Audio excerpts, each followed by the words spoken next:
You are looking at Julian's pronunciation guide, where we look at how to pronounce better some of the most mispronounced words in the world, like this other curious word. But how do you say what you're looking for today? Let's learn once and for all how to pronounce this word correctly. I know many people get confused by it, but it's actually pretty straightforward once you know. The British English pronunciation is as donor. By the way, if you want to learn more vocabulary, make sure to stay tuned. I've got more videos you need to listen to. Donor, British English pronunciation with a silent R. The American English pronunciation, how it's pronounced in the US, similar, donor, donor. So, donor or donor.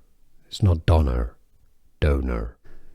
Here are more videos on how to pronounce more confusing words and names too many mispronounced. Like this video if you found it useful. I appreciate your support. I'll see you soon and thanks for watching.